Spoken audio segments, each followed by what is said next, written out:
میری ماں نے ایک امیر آدمی سے دوسری شادی کر لی تاکہ وہ مجھے باپ کی طرح پیار کرے، لیکن جو ہی میں جوان ہوئی وہ مجھے عجیب نظروں سے دیکھنے لگا۔ لیکن زندگی تب برباد ہوئی جب ایک دن اماں بازار چلی گئیں اور میرا سوتیلا باپ کھانا کھانے گھر آ گیا۔ اور پھر میرا نام ریحانہ ہے۔ میں ایک غریب گھرانے سے تعلق رکھتی ہوں۔ میری ماں اور میں اکیلے ہی رہتے تھے۔ میرا ان کے سوا دنیا میں اور کوئی نہیں تھا۔ لیکن میں اکثر یہ سوچتی تھی کہ اماں کے تو اور بھی رشتے دار ہوں گے نا، وہ کہاں ہیں؟ لیکن اماں مسکرا کر کہتی سب مر گئے، اور میں بھی چپ ہو جاتی۔ اس وقت میں نہ سمجھتی، اس لیے ایسے سوالوں پر چپ ہو جاتی تھی۔ مگر جیسے جیسے شعور آنے لگا، میں اپنے باپ کے بارے میں سوال کرنے لگی کہ میرا باپ کون ہے، کہاں ہے؟ کبھی میری ماں کہہ دیتی کہ تیرا باپ مر گیا تھا، کبھی کہہ دیتی کہ بن باپ کے ہی پیدا ہوئی تھی، کبھی کچھ کہتی اور کبھی کچھ۔ میں اب چھوٹی بچی نہیں رہی تھی، پورے 18 سال کی ہو گئی تھی۔ اب مجھے اپنے باپ کے بارے میں جاننے کا تجسس تھا کہ وہ کون تھا، کیسا تھا۔ مر گیا تھا تو اس کی تصویر کہاں ہے؟ اماں کے پاس اس کی کوئی تصویر تو ہونی چاہیے۔ لیکن مجھے اماں سے ایک ہی سوال کرتے اتنے سال ہو گئے تھے، اور ہر بار یہی جواب ملتا کہ میرے پاس باپ کی کوئی تصویر نہیں۔ مجھے یاد ہے جس دن میں اماں سے اپنے باپ کے بارے میں سوال کرتی ہوں، وہ ڈپریشن میں چلی جاتی ہیں۔ اس دن رات گئے تک اماں کا قلم ڈائری پر چلتا رہتا تھا۔ وہ اپنے دل کی تمام باتیں ڈائری پر لکھتی تھیں۔ میری ماں کو ڈائری لکھنے کا بہت شوق تھا، اور وہ ہر وقت ڈائری لکھتی رہتی تھیں۔ اپنے دن کی رودات کو ڈائری میں لکھنا اماں کو بے حد پسند تھا۔ میں اماں سے پوچھتی تو اماں کہتی کہ میں تو بچپن سے ہی ڈائری لکھ رہی ہوں، مجھے اسکول سے ہی ڈائری لکھنے کی عادت ہے۔ میں نے بھی امی کی دیکھا دیکھی بہت بار کوشش کی کہ میں بھی ڈائری لکھنے کی عادت ڈالوں، مگر میں صرف 1 یا 2 دن ہی لکھ پاتی اور پھر بور ہو کر چھوڑ دیتی۔ ڈائری لکھنا بہت مشکل کام تھا، کم سے کم میں پابندی سے نہیں لکھ سکتی تھی۔ مجھے تو اماں پر حیرت ہوتی تھی کہ کیسے اتنے سالوں سے وہ لکھے جا رہی ہیں۔ اماں نے مجھے پڑھنے کو کبھی اپنی ڈائری نہیں دی تھی، وہ ہمیشہ ڈائری کو الماری میں تالا لگا کر رکھتی تھیں۔ مجھے بس اپنے باپ کے بارے میں جاننا تھا، یہ واحد محرومی تھی جو میری زندگی میں تھی، ورنہ اماں نے کبھی مجھے کسی چیز کی کمی محسوس ہونے نہیں دی تھی۔ اپنی محدود سی آمدنی کے باوجود میری ہر خواہش کو پورا کرتی تھیں۔ میری ماں اسی اسکول میں استانی تھی جہاں میں پڑھنے جایا کرتی تھی۔ اماں کے ساتھی ٹیچر بھی اکثر اماں سے پوچھتی تھی کہ آپ کے شوہر کہاں ہیں، اور اماں ہر ایک کو یہی کہتی تھی کہ میرا شوہر شادی کے کچھ عرصے بعد ہی مر گیا تھا۔ عورتیں تجسس سے کہتی کہ تم تو جوان ہو، خوبصورت ہو، شادی کیوں نہیں کی؟ دوسری طرف اماں کا ایک ہی جواب ہوتا کہ اپنی بیٹی پر سوتیلا باپ نہیں مسلط کرنا چاہتی تھی۔ میں اپنی ماں کو لے کر کبھی کبھی بہت مشکوک ہو جاتی تھی۔ مجھے لگتا تھا کہ اماں نے مجھ سے بہت بڑا راز چھپایا ہوا ہے۔ میں نے ایک رات اماں کو اپنی دوست سے بات کرتے سنا۔ اماں کی دوست انہیں شادی کے لیے قائل کر رہی تھیں، اور اماں نے یہ جواب دیا، میں اپنی بیٹی پر سوتیلا باپ نہیں لانا چاہتی۔ اماں کی دوست نے کہا، ضروری نہیں سوتیلے باپ برے ہی ہوں۔ میں نے اماں کی بات کاٹ کر کہا، میں نے تو یہی دیکھا ہے سوتیلے باپ برے ہی ہوتے ہیں۔ میرے سوتیلے باپ کو بھول گئی تم، وہ کیسا تھا؟ مولوی تھا، دین کو کتنا مانتا تھا، مگر کیا کیا اس نے؟ اماں کی دوست پھر چپ کر گئی اور مزید کوئی بات نہیں کی، مگر میں اتنا سن کر ہی دنگ رہ گئی تھی۔ اماں کا سوتیلا باپ بھی تھا، اور مجھے علم ہی نہیں۔ مجھے تو اپنی ماں کے کسی بھی رشتے کے بارے میں کوئی علم نہیں تھا۔ اب جب سوتیلے باپ کے متعلق سنا تو معلوم ہوا۔ میں نے بہت کوشش کی کہ اماں کی اور ان کی دوست کی مزید باتیں سنوں، مگر پھر انہوں نے موضوع بدل دیا اور کوئی دوسری بات شروع کر دی۔ جب سے مجھے پتہ چلا تھا کہ میری ماں کا سوتیلا باپ بھی تھا، میرا تجسس اماں کی زندگی کے بارے میں جاننے کے لیے بڑھ گیا۔ میں نے ایک بار اماں سے پوچھنے کی کوشش کی کہ اماں میری کوئی نانی بھی ہے؟ میرے سوال پر اماں کے چہرے کی رنگت بدل گئی اور اماں کو بہت غصہ آیا۔ کہنے لگی، میری کوئی ماں نہیں ہے، مر گئی ہے میری ماں۔ آج کے بعد مجھ سے میری ماں کے بارے میں کوئی سوال نہ کرنا۔ اماں کے اس رویے پر میں تو حیران ہی رہ گئی۔ بھلا کوئی اپنی ماں سے اتنی نفرت بھی کر سکتا ہے جتنی میری ماں کو نانی سے تھی۔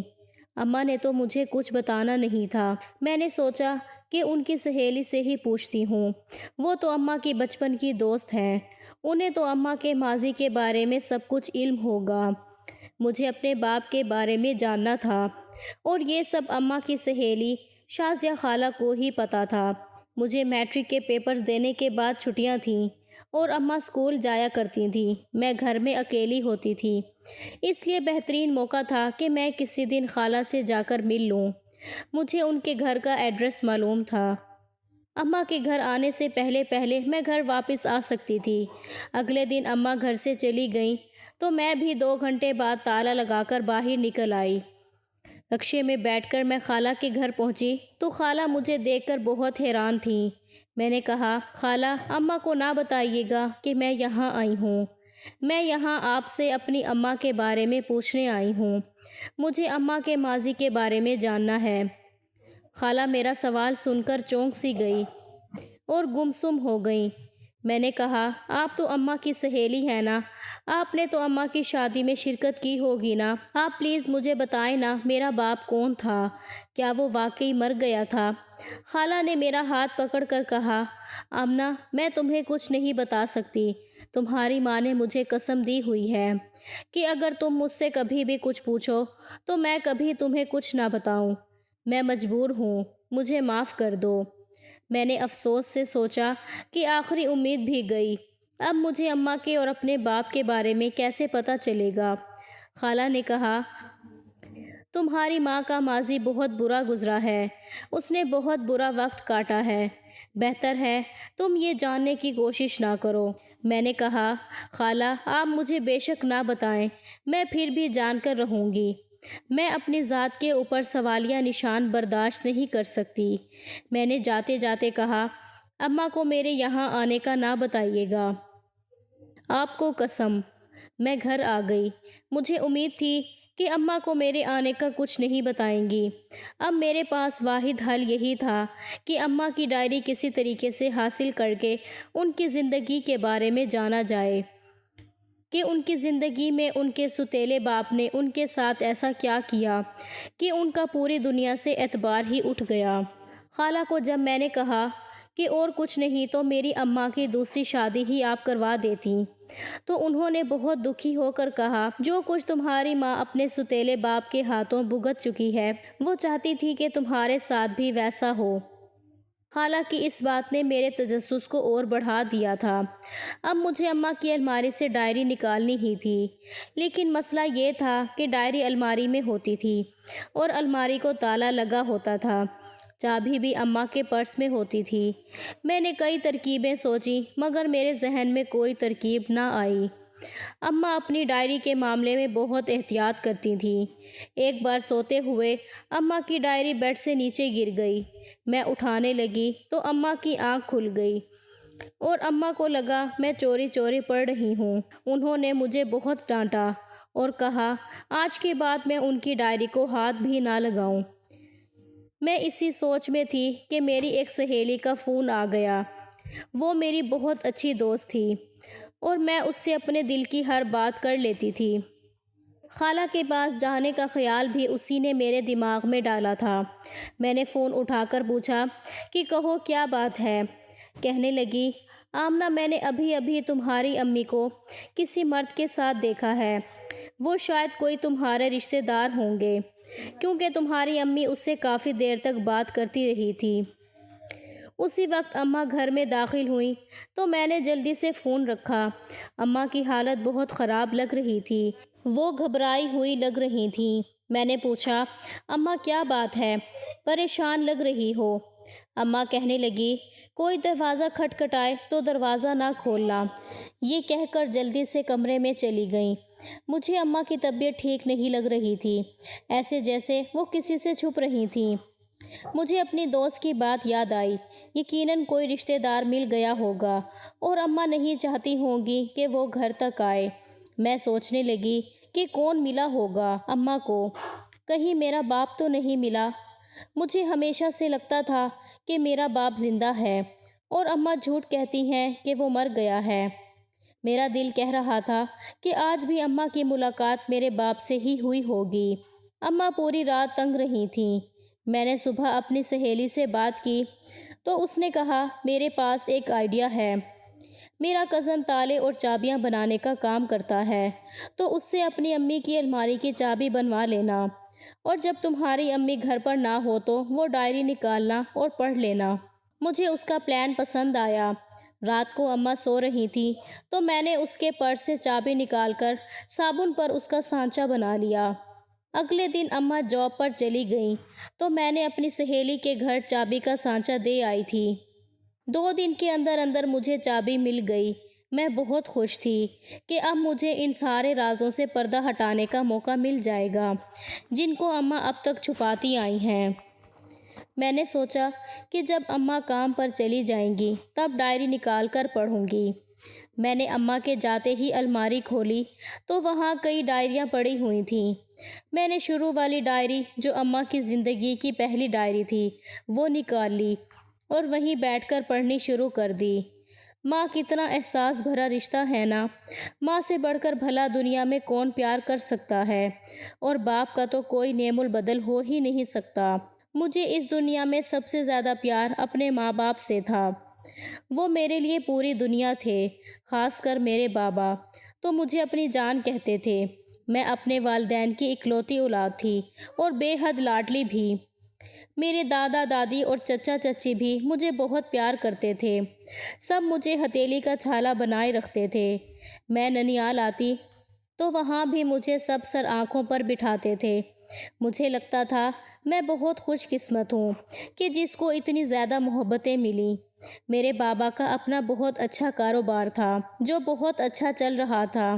ہر سال وہ مجھے سیر کے لیے کسی دوسرے شہر لے جاتے تھے۔ میری زندگی بالکل شہزادیوں کی طرح گزر رہی تھی۔ اماں کے آنے تک میں پڑھتی رہی تھی۔ اگلے والے صفحات پر اماں نے اپنے ماں باپ کے ساتھ اپنے گزرے ہوئے ایام کی حسین یادوں کی تفصیل بیان کی تھی۔ ہر صفحے پر اماں اور باپ اور ان کی محبت میں پڑھ پڑھ کر روتی رہی کہ اماں کے پاس اتنے رشتے تھے اور اب وہ اکیلی ہیں۔ کیوں اماں نے مجھے اپنے اتنے پیار کرنے والوں سے کیوں دور رکھا ہوا ہے؟ ان سب سوالوں کے جواب مجھے آگے ملتے۔ ابھی تو اماں کی ابتدائی زندگی ہی میں پڑھ رہی تھی اور یہی تاثر مل رہا تھا کہ اماں سے سبھی بہت پیار کرتے ہیں اور ان کے آگے پیچھے پھرتے ہیں۔ پڑھتے پڑھتے اندازہ نہ ہوا اور اماں کے اسکول سے آنے کا وقت ہو گیا۔ میں نے جلدی سے ڈائری الماری میں چھپائی اور ویسے ہی تالا لگا کر کھانا بنانے میں لگ گئی۔ اماں اسکول سے تو کافی تھکی ہوئی لگ رہی تھیں۔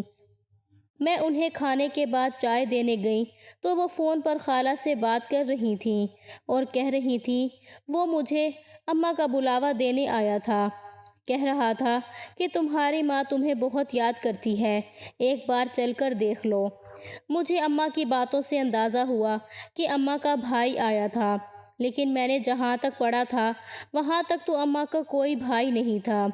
وہ 15 سال کی ہو چکی تھی اور اپنے ماں باپ کے گھر بہت خوش تھی۔ پھر یہ بھائی کا کیا چکر تھا؟ میں وہیں سے سوچتے ہوئے پلٹ آئی۔ خالہ اور اماں کی مزید کیا بات ہوئی میں جان نہ سکی۔ اب مجھے بے چینی سے اگلے دن کا انتظار تھا کہ اماں کب گھر سے نکلے اور میں پڑھنا شروع کروں۔ جیسے ہی اماں گئی میں نے ڈائری پڑھنا شروع کر دی۔ زندگی بہت اچھی گزر رہی تھی۔ مجھے لگتا تھا کہ ہمیشہ یہی حالات رہیں گے، ایک پیار کرنے والا باپ اور بے انتہا لاڈ سے پالنے والی ماں اور بے شمار رشتے یوں ہی ساتھ نبھاتے رہیں گے۔ مگر میری بھول تھی، میری قسمت نے ایسا پلٹا کھایا کہ مجھے حیران ہونے کا بھی موقع نہ ملا۔ میرا باپ ایک دن صبح گھر سے نکلا تو واپس نہ آیا۔ بابا کا ایکسیڈنٹ ہو گیا تھا اور وہ موقع پر ہی دم توڑ گئے۔ میری دنیا تو اندھیر ہو گئی۔ چچا نے بابا کے جائیداد پر قبضہ کر لیا اور ہمیں گھر سے نکال دیا۔ میرے دادا دادی نے بھی کچھ نہ کہا۔ اگر میری جگہ ان کا کوئی پوتا ہوتا تب شاید وہ کچھ کرتے، مگر میں تو لڑکی تھی، پرایا دھن، شاید اسی لیے انہوں نے ہمیں جانے دیا۔ اماں اپنے مائکے واپس آ گئی۔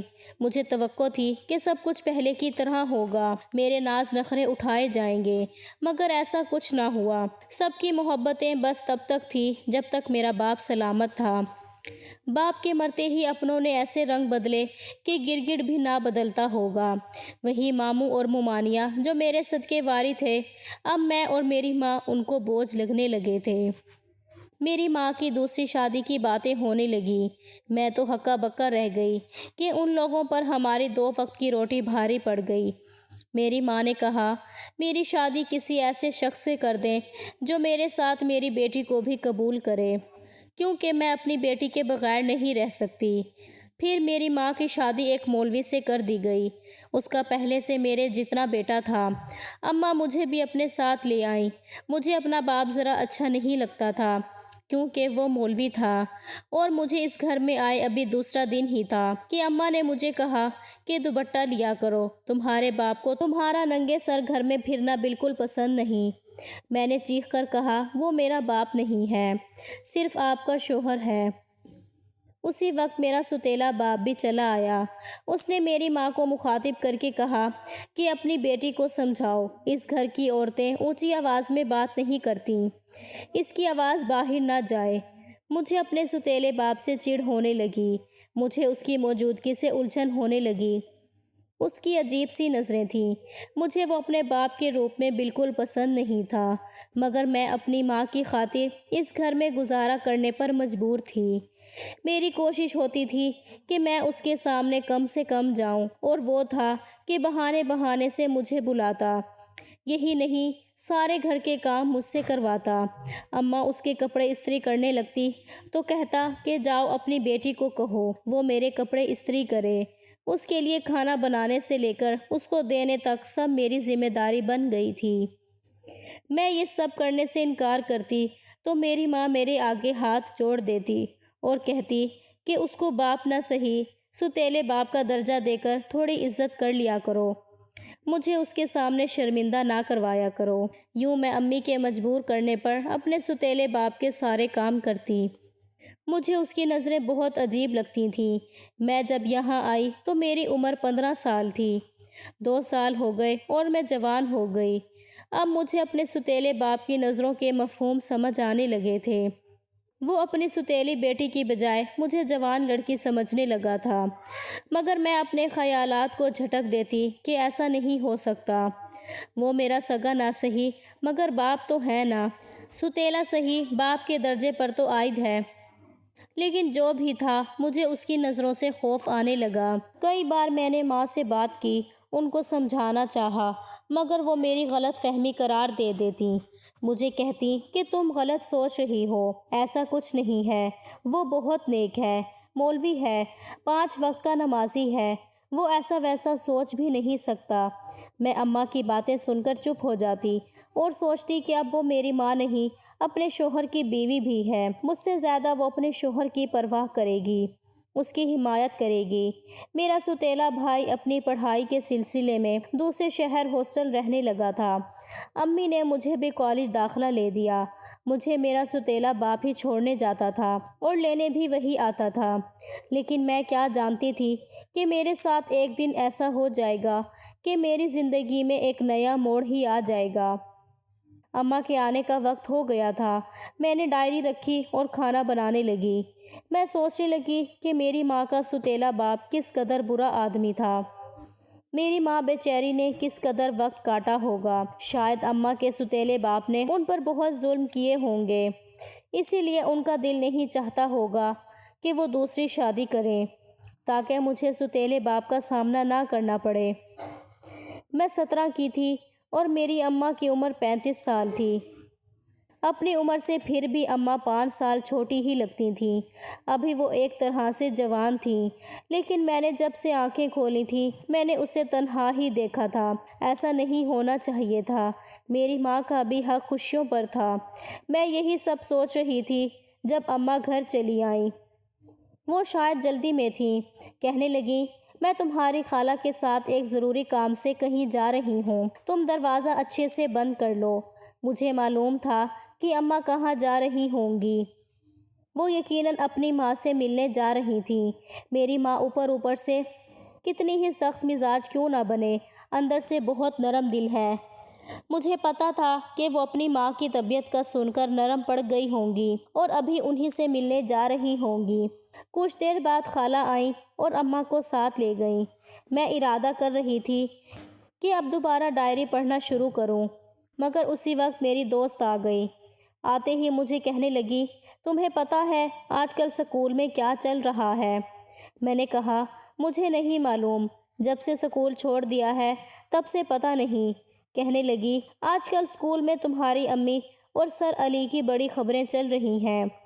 میں نے ناگواری سے اپنی دوست کو دیکھا اور کہا، یہ کیسی نامناسب بات کہی ہے تم نے میری ماں کے بارے میں، ایسے کیسے کوئی فضول بات کر سکتا ہے؟ وہ وضاحت دیتے ہوئے کہنے لگی، میں نے ایسا نہیں کہا اور نہ ہی میرا وہ مطلب تھا۔ تمہیں پتہ ہے نا، میری چھوٹی بہن 9ویں کلاس میں پڑھتی ہے۔ اس نے مجھے بتایا تھا کہ سر علی تمہاری امی سے شادی کرنا چاہتے ہیں، اور جب وہ یہ بات تمہاری امی سے کر رہے تھے تو کسی بچے نے سن لیا اور خبر پورے اسکول میں پھیلا دی۔ اب سب بچوں کو اس بارے میں معلوم ہو چکا ہے کہ سر علی تمہاری امی کو پسند کرتے ہیں۔ میں نے سر علی سے پڑھا ہوا تھا اور وہ ہر لحاظ سے ایک اچھے اور قابل انسان تھے۔ مجھے خوشی ہوتی اگر اماں کی ان سے شادی ہو جاتی۔ میری دوست کہنے لگی، سبھی یہی باتیں کر رہے ہیں کہ تمہاری امی کو سر علی سے شادی کر لینی چاہیے اور اپنی ماں کو صرف تم ہی منا سکتی ہو۔ تم کوشش کر کے انہیں اس بات پر راضی کرو۔ 2-4 سالوں میں تمہاری شادی ہو جائے گی، پھر تمہاری امی کی زندگی کیسے کٹے گی؟ پہلے تو میں نے سیریس نہیں لیا تھا، مگر ابھی میری دوست نے جو کچھ کہا وہ میرے دل پر اثر انداز ہوا تھا اور میں نے وعدہ کیا کہ اماں کو مناؤں گی۔ شام میں اماں آئی تھیں۔ میں نے کھانا دیا اور کہا، اماں سر علی سے شادی کر لو۔ میرے منہ سے اچانک یہ بات سن کر نوالا اماں کے حلق میں اٹک گیا۔ میں نے بغیر کوئی تمہید باندھے جس طرح سیدھی سیدھی بات کی تھی، وہ اماں کے لیے یقیناً حیران کن تھیں۔ میں نے کوئی اور بات کیے بغیر برتن اٹھائے اور میں چلی آئی۔ مجھے اب اماں کو آہستہ آہستہ منانا تھا اور مجھے امید تھی کہ کچھ دنوں تک میں اماں کو منا لوں گی۔ مجھے صبح کا بے چینی سے انتظار تھا کہ کب اماں اپنے کام پر جائیں اور میں ڈائری نکال کر پڑھنا شروع کروں۔ مجھے تجسس کھائے جا رہا تھا کہ جانے اماں کی زندگی نے ایسا کیا موڑ لیا ہوگا۔ صبح میں نے جلدی جلدی اماں کے لیے ناشتہ بنایا اور اماں کو مسکراتے ہوئے روانہ کیا۔ اماں کے جاتے ہی میں بھاگتے ہوئے اماں کے کمرے میں آئی اور الماری کا تالا کھول کر ڈائری نکال کر پڑھنا شروع کی۔ انہی دنوں محلے کا ایک لڑکا اسد میرے پیچھے پڑ گیا۔ وہ مجھے بار بار اشارے کرتا اور بتاتا کہ وہ مجھے پسند کرتا ہے، مگر میں نے کبھی اس کی حوصلہ افزائی نہیں کی تھی اور ہمیشہ اس کو نظر انداز کیا تھا۔ مگر جانے یہ بات ستیلے ابا کے کانوں تک کیسے پہنچی۔ انہوں نے اماں سے جانے کس انداز میں بات کی کہ اماں نے کہہ دیا کہ اب میں کالج نہیں جایا کروں گی۔ اماں نے میری کوئی بات سنے بغیر فیصلہ سنا دیا۔ انہیں مجھ سے پوچھنا چاہیے تھا، میری بات سمجھنی چاہیے تھی، مگر انہوں نے تو صرف اپنے شوہر کی بات کا بھروسہ کیا۔ میں نے بہت منتوں مرادوں سے مزید 1 ماہ کالج جانے کا وقت لے لیا۔ میں چاہتی تھی کہ میرے سیکنڈ ایئر کے پیپرز ہو جائیں۔ انہی دنوں مجھے کالج جانا پڑتا تھا کیونکہ اماں گھر میں مصروف ہوتی تھیں اور اماں کا شوہر مسجد میں۔ وہ لڑکا اسد جو مجھے پسند کرنے کا دعویٰ کرتا تھا، اس کے باپ کی محلے میں کھانے پینے کی دکان تھی، اس لیے اپنی دکان کے بہانے سارا دن گلی میں ہی موجود رہتا۔ مجھے وہ پسند نہیں تھا، نہ ہی میں نے اسے کبھی نظر بھر کر دیکھا تھا۔ میں اس کے پھینکے گئے خط کو کبھی نہ پڑھتی اور نہ ہی اسے کوئی مثبت جواب دیتی تھی۔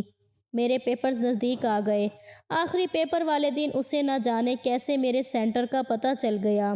وہ میرے سینٹر کے باہر آ کر کھڑا ہو گیا اور میرے آگے پھولوں کا گلدستہ کر کے کہنے لگا کہ وہ مجھ سے شادی کرنا چاہتا تھا۔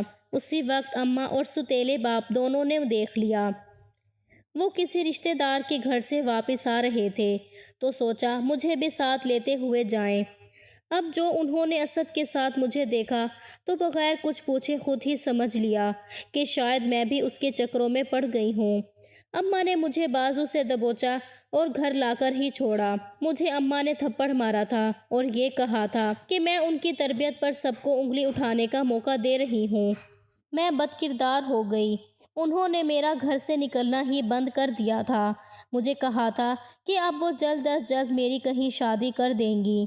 میں سارا دن اماں کے ساتھ مل کر گھر کے کام کرتی۔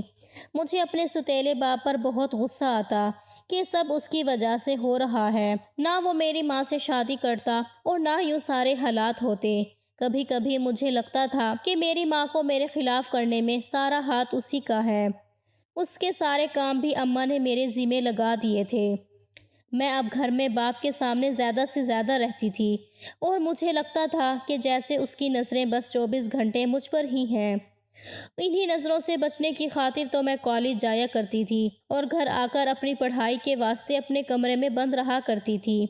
لیکن اب جب کہ گھر سے باہر نکلنا بند ہو گیا تھا تو 24 گھنٹے گھر کے کام کرنے پڑتے تھے اور ستیلے باپ کی نظروں کا سامنا کرنا پڑتا تھا۔ ایک دن ایسا ہوا کہ اماں کہیں گئی ہوئی تھیں۔ میں گھر پر اکیلی تھی اور میرا ستیلا باپ بھی گھر پر تھا۔ مجھے اس سے بہت ڈر لگ رہا تھا۔ نہ چاہتے ہوئے بھی مجھے الٹے سیدھے خیال آ رہے تھے کہ وہ اکیلے گھر پر ہیں، کہیں میرے ساتھ کچھ غلط۔ اس سے آگے سوچنے کی ہمت نہ کر پائی اور اپنے آپ کو سنبھالنے میں لگی رہی۔ اتنے میں میرے کمرے کے دروازے پر دستک ہوئی۔ میں نے کنڈی اندر سے لگائی ہوئی تھی تاکہ کوئی میرے کمرے میں نہ آ جائے۔ مسلسل دستک سے میں بہت گھبرا گئی۔ اس سے پہلے کہ میں سوچتی یا کچھ کرتی، اماں کی آواز سنائی دی۔ میری جان میں جان آئی اور میں نے بھاگ کر دروازہ کھولا اور اماں سے لپٹ گئی۔ اماں بہت حیران ہوئی کہ میں کیوں اس طرح کا رویہ رکھ رہی ہوں، کس سے ڈر رہی تھی، مگر انہیں میں کیا بتاتی کہ میں آپ کے شوہر سے ہی تو ڈر رہی ہوں۔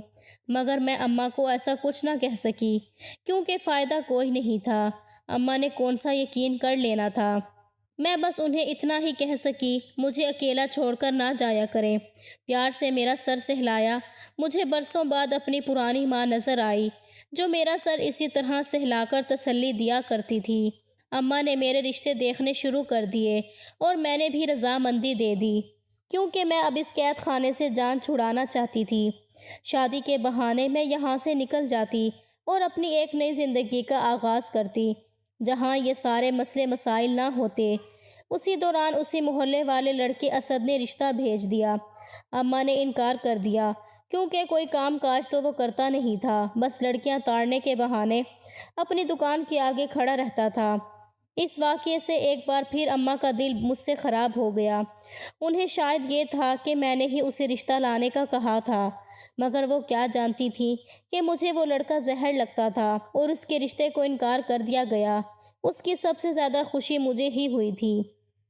چند دن سکون سے گزر گئے، مگر یہ طوفان سے پہلے والی خاموشی تھی، کیونکہ پھر جو طوفان آیا اس نے میری زندگی تباہ کر دی۔ یہاں تک پڑھ کے میں نے ڈائری بند کر دی۔ ابھی تک میں نے امی کے بارے میں جتنا پڑھا تھا، مجھے امی سے بہت ہمدردی ہو رہی تھی۔ اس طرح گھٹ گھٹ کر جینا، اور وہ بھی ایسے حال میں جب آپ کی ماں بھی آپ پر اعتبار نہ کرے، بہت اذیت ناک ہوتا ہے۔ میری ماں بیچاری بڑی مشکل زندگی گزار رہی تھی۔ ابھی تک تو اماں کی شادی کا ذکر نہیں تھا۔ مجھے یہ خوشی ہو رہی تھی کہ جیسے جیسے میں آگے پڑھ لوں گی تو مجھے اپنے باپ کے بارے میں بھی معلوم ہو جاتا، یہی کہ میرا باپ کون ہے۔ اس سوال سے میرے سینے میں خلش سی چبھتی تھی اور اس پر اماں کا گول مول جواب تو ہمیشہ ہی مجھے الجھن اور شک میں ڈال دیتا تھا۔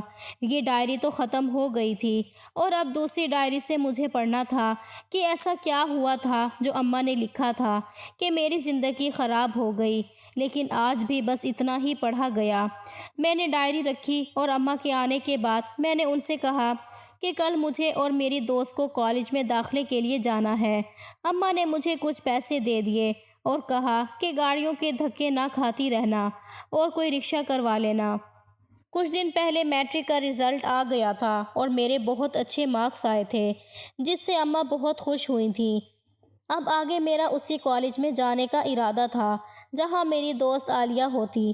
اگلے دن میں نے اور عالیہ نے ایک رکشہ کروایا اور مختلف کالج کا پتہ کرنے لگی۔ ہمیں بہت دیر ہو گئی تھی۔ ہم 10 بجے نکلے تھے اور اب 2 بج رہے تھے۔ ویسے تو میں نے اماں کو بول دیا تھا کہ میں لیٹ ہو جاؤں گی، مگر پھر بھی دیر تو ہو رہی تھی نا۔ واپسی کے راستے عالیہ کہنے لگی، آمنہ کیوں نہ آج ہم تھوڑا لیٹ گھر جائیں؟ میں نے پوچھا کہ کیوں، کہیں اور جانا ہے کیا؟ کہنے لگی، آج دوسرے علاقے میں چلتے ہیں، وہاں کا ایک ہوٹل بہت مشہور ہے، ہم وہاں کا کھانا کھاتے ہیں۔ میں نے کہا چلو ٹھیک ہے، جیسے تم کہو۔ مجھے اماں کی طرف سے ایسی کوئی پابندی نہیں تھی کہ میں دوستوں کے ساتھ گھوم پھر نہیں سکتی۔ ہم دوستیں جب جاتی اکٹھی ہو کر جاتی، اکثر گھومنے پھرنے جایا کرتی تھیں۔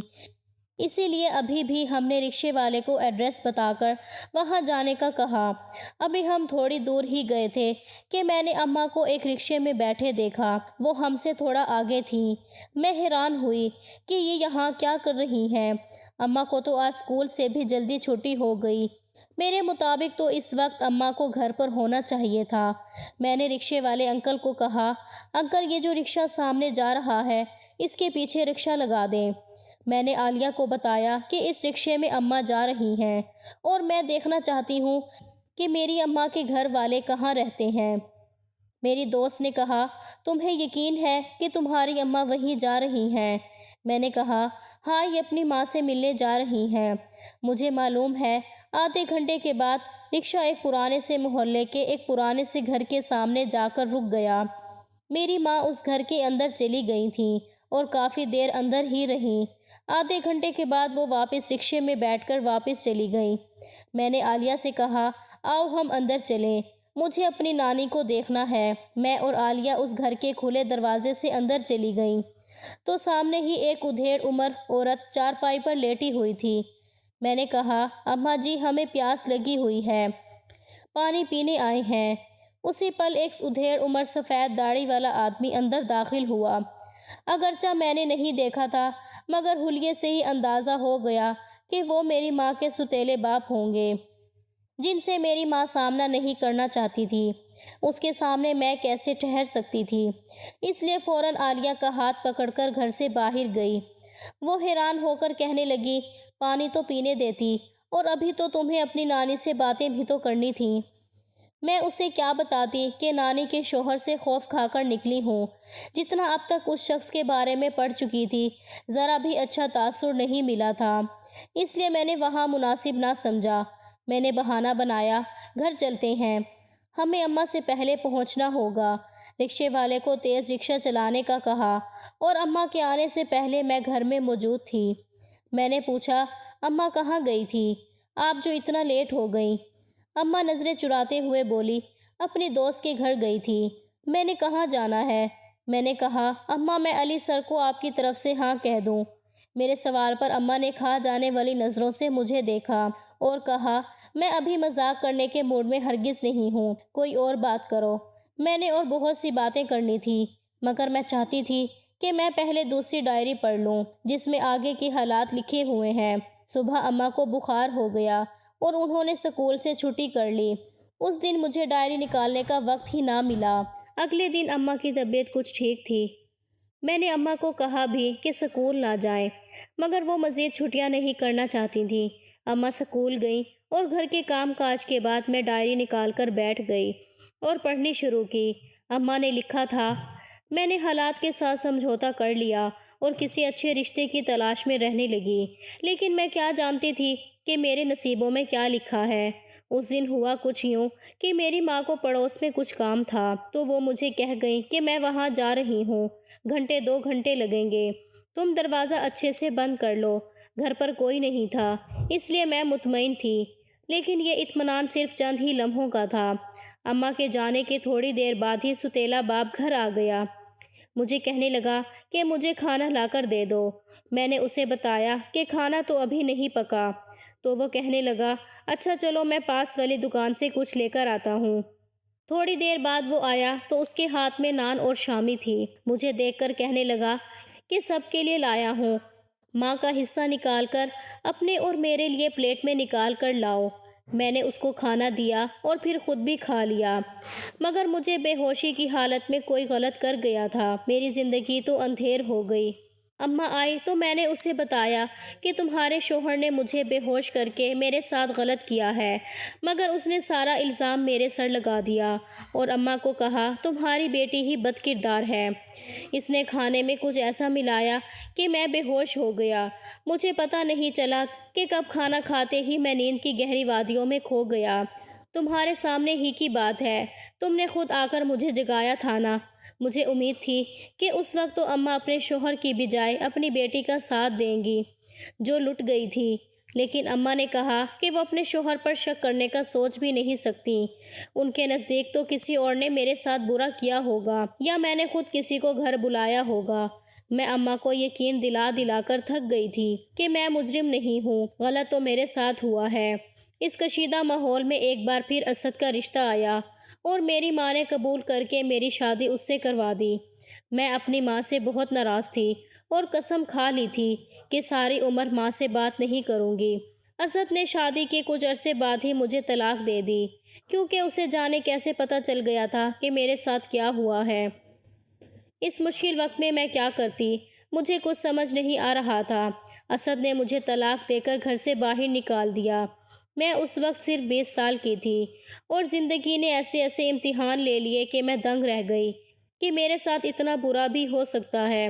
طلاق کے بعد کسی کو بتائے بنا اپنے ایک دوست کے گھر چلی آئی، وہ خالہ تھیں۔ میں نے اسے کہا کہ مجھے کام پر رکھ لو اور بدلے میں 2 وقت کی روٹی اور سر چھپانے کو سرونٹ کوارٹر دے دینا۔ میری سہیلی نے میرے تمام حالات جان کر مجھے سہارا دیا۔ اسی وقت مجھے پتہ چلا کہ میں تو حاملہ ہو گئی ہوں۔ یہ جان کر تو میرے قدموں تلے سے زمین نکل گئی۔ ایک گناہ جو میں نے کیا بھی نہیں تھا، اس کی نشانی آ گئی تھی۔ میں ڈاکٹر کے پاس گئی، اس نے کہا کہ تم بہت کمزور ہو اور تمہاری ذہنی حالت بھی ٹھیک نہیں، اس لیے اب ہم ابورشن نہیں کر سکتے، تمہیں اس بچے کو جنم دینا ہوگا۔ میں روتے ہوئے گھر آ گئی۔ قسمت کو نہ جانے کیا منظور تھا، میں نے ایک بچی کو جنم دیا۔ نصرت یعنی میری خالہ کے گھر والوں نے میرا بہت ساتھ دیا، انہیں یہی بتایا کہ اس کے شوہر نے مار پیٹ کر اسے گھر سے نکال دیا۔ میری بیٹی کا نام بھی نصرت کی ماں نے رکھا تھا، آمنہ۔ یہاں تک پڑھنا تھا کہ ڈائری میرے ہاتھ سے چھوٹ گئی اور میں نے سر تھام لیا۔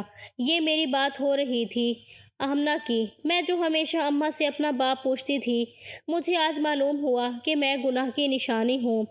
نہ جانے کون تھا میرا باپ، اماں کا ستیلا باپ یا کوئی اور، جو بھی تھا، لیکن میری ذات تو ایک گناہ کے نتیجے میں وجود میں آئی تھی۔ نہ میری کوئی حیثیت اور کوئی اوقات نہیں رہ گئی تھی۔ میری ذات تو ایک گناہ کے نتیجے میں وجود میں آئی تھی نا، میری کوئی حیثیت اور کوئی اوقات نہیں رہ گئی تھی۔ میں جو اپنی ذات پر بہت غرور اور فخر کیا کرتی تھی، آج پتہ چلا کہ میری ذات تو ایک تنکے سے بھی ہلکی ہے۔ میں کچھ نہیں ہوں، میری کوئی شناخت نہیں، کوئی پہچان نہیں، میں تو ایک کاغذ کے ٹکڑے سے بھی کم قیمت ہوگی۔ کاش میں ڈائری نہ پڑھتی اور اپنے بارے میں سچ سے انجان ہی رہتی۔ میں رونا شروع ہو گئی اور اونچا اونچا رونا شروع کر دیا، اس لیے جب بھی میں اماں سے اپنے باپ کے بارے میں سوال کرتی تھی تو وہ پوری پوری رات اپنے کمرے میں جا کر گزار دیتی تھیں۔ مجھے آج معلوم ہوا تھا کہ وہ ساری رات روتی رہتی ہوں گی، جیسے اب میں رو رہی تھی۔ میں رونے لگی اور اس قدر روئی کہ میری حالت خراب ہو گئی۔ مجھ سے اپنا یہ سچ برداشت نہیں ہو رہا تھا۔ میرا دل چاہ رہا تھا کہ کاش یہ خواب ہو، میں آنکھیں کھولوں تو میرے سامنے اور منظر ہو، یہ سب الفاظ جو میں نے پڑھے یہ بدل جائیں اور سچ کوئی اور ہو۔ میں بار بار کہنے لگی کہ ہو سکتا ہے میں نے کچھ اور پڑھا ہو، مگر جتنی بار اس ڈائری کے کھلے ہوئے اس صفحے پر نظر پڑتی میں کانپ کر رہ جاتی۔ مجھے ایسے لگا جیسے جسم سے جان نکل رہی ہے۔ میں وہیں گر کر بے ہوش ہو گئی۔ ہوش آیا تو خود کو ایک کمرے میں پایا۔ معلوم ہوا کہ شدید صدمے کے باعث میرا نروس بریک ڈاؤن ہو گیا تھا۔ میری ماں میرا ماتھا چوم کر کہنے لگی، میں گھر آئی تو تم بے ہوش پڑی ہوئی تھی اور میری ڈائری بھی پاس ہی کھلی پڑی ہوئی تھی۔ تم نے وہ سب کیوں پڑھا؟ میری غلطی تھی جو میں نے اپنے ساتھ بیتنے والی ساری باتیں اس ڈائری میں لکھ دیں۔ مجھے ایسا نہیں کرنا تھا، نہ میں ایسا کرتی اور نہ تم پڑھتی اور نہ اس حال میں ہوتی۔ میں نے کہا، اماں پھر کیا ہوا؟ میرے پیدا ہونے کے بعد مجھ میں اب مزید پڑھنے کا حوصلہ نہیں ہے، تم ویسے ہی بتا دو۔ اماں کہنے لگی بس چپ کر جاؤ، کوئی بات نہ کرو، مگر میں آگے کی کہانی سننا چاہتی تھی کہ پھر کیا ہوا۔ میرے بار بار اصرار کرنے پر اماں کہنے لگیں جب تم پیدا ہوئی تو کچھ ہی عرصے بعد نصرت کی شادی ہو گئی، میں بھی اس کے گھر والوں پر کب تک بوجھ بن کر رہتی، آخر تو مجھے کہیں جانا ہی تھا۔ میں سوچنے لگی کہ اب مجھے بھی کہیں اور ٹھکانہ ڈھونڈ لینا چاہیے۔ وہ تو قسمت نے ساتھ دیا کہ نصرت کا شوہر شادی کے چند مہینوں بعد ہی باہر کے ملک چلا گیا، تو اس نے اپنی تنہائی دور کرنے کے لیے مجھے اپنے پاس بلا لیا۔ میں نے شکر ادا کیا کہ مسئلہ حل ہو گیا، ورنہ میں کہاں جاتی، ایک 20 سال کی لڑکی ایک چند ماہ کی بچی کو اٹھائے کہاں بھٹکتی۔ اس لیے قدرت نے نصرت کی شکل میں رہنے کا انتظام کر دیا۔ مجھے نصرت نے بہت سہارا دیا، اگر وہ نہ ہوتی تو میں آج زندہ نہ ہوتی۔ اس نے ایک سگی بہن سے بھی بڑھ کر میرے لیے بہت کچھ کیا۔ اس نے میری بچی یعنی تمہیں سنبھال لیا اور مجھے آگے پڑھنے کا مشورہ دیا تاکہ میرا دھیان اپنی ماضی سے ہٹ جائے۔ میں نے BA کیا اور پھر MA کیا تاکہ میں خود اپنے پیروں پر کھڑی ہو سکوں، تمہیں پال سکوں۔ پھر میں تمہیں لے کر الگ ہو گئی کیونکہ میں تمہیں اپنے بل بوتے پر جوان کرنا چاہتی تھی۔ میں نے اماں سے پوچھا کہ پھر کبھی اب نانی سے نہیں ملی؟ اماں نے نہ میں سر ہلاتے ہوئے کہنے لگیں نہیں، مجھے اپنی ماں سے بہت شکوہ تھا، گلے تھے کہ اس نے میری بات پر اعتبار نہیں کیا، اور تم کسی گناہ کا نتیجہ نہیں ہو، تم میری شادی کے بعد پیدا ہوئی تھی، تم اسد کی اولاد ہو۔ اس وقت مجھے جو سمجھ میں آیا وہ میں نے اپنی ڈائری میں لکھ دیا، لیکن تم آگے پڑھتی تو تمہیں معلوم ہو جاتا کہ آگے کیا کیا ہوا تھا۔ جب تم 12 سال کی تھی تو اسد مجھے ڈھونڈتا ہوا آیا، اسے کوئی خطرناک قسم کی بیماری ہو گئی تھی اور وہ مجھ سے معافی مانگنے آیا تھا، کہنے لگا میں ہی تھا جس نے تمہاری زندگی برباد کر دی، میں تم سے شادی سے انکار کا بدلہ لینا چاہتا تھا، اس لیے اس دن جب تمہاری ماں ہمارے گھر آئی ہوئی تھی تو میں نے موقع اچھا جانا۔ اس وقت دکان پر تمہارا ستیلا باپ آ گیا، اس نے کھانا مانگا۔ میرے دماغ میں ایک شیطانی منصوبہ آیا، میں نے کھانے میں بے ہوش کرنے والی دوا ملا دی جسے کھا کر تم دونوں بے ہوش ہو گئے۔ میں دیوار پھلانگ کر گھر میں گھس آیا، تمہارے ساتھ جو غلط ہوا میں ذمہ دار تھا، پھر میں نے تم سے شادی کی اور طلاق دے دی تاکہ تم مکمل طور پر برباد ہو جاؤ، مگر تمہارے ساتھ غلط کرنے کا نتیجہ پچھلے اتنے سالوں سے بھگت رہا ہوں۔ اسد کو نہایت خطرناک اور لا علاج بیماری ہو گئی تھی، اس کے زخموں سے خون بہتا تھا، اسے مجھ سے معافی چاہیے تھی۔ جس دن میں نے اسے ترس کھا کر معاف کیا، اگلے دن ہی وہ مر گیا۔ اس نے مرنے سے پہلے میرے گھر والوں کو بھی ساری سچائی بتا دی تھی۔ میں نے کہا اماں تو تم نانی سے ملی؟ اتنے سالوں تک اماں کہنے لگیں میں ان سے ناراض تھی کہ اس نے میرا اعتبار کیوں نہیں کیا، اگرچہ وہ ٹھیک تھی کہ میرا ستیلا باپ ایسا ویسا آدمی نہیں تھا۔ وہ مجھے بعد میں احساس ہوا کہ میں اس سے نفرت کرتی تھی، مگر میری ماں کو اس نے مجھ سے چھین لیا اور اسی لیے لاشعوری طور پر میں اس کے بارے میں غلط سوچنے لگی، حالانکہ وہ تو مولوی تھا، دین سکھاتا تھا، وہ میرے بارے میں کچھ غلط سوچ نہیں سکتا تھا، لیکن پھر بھی میں واپس نہیں جانا چاہتی تھی۔ اماں سے بہت ناراض تھی، لیکن اب نہیں ہوں۔ مجھے پتا چلا کہ میری ماں شدید بیمار ہے تو میں اس سے ملنے چلی گئی، ساری ناراضگی دور ہو گئی۔ تم ٹھیک ہو جاؤ تو تمہیں بھی ملانے لے جاؤں گی۔ میں نے آخری سوال کیا، میں نے پوچھا اماں تم نے دوسری شادی کیوں نہیں کی؟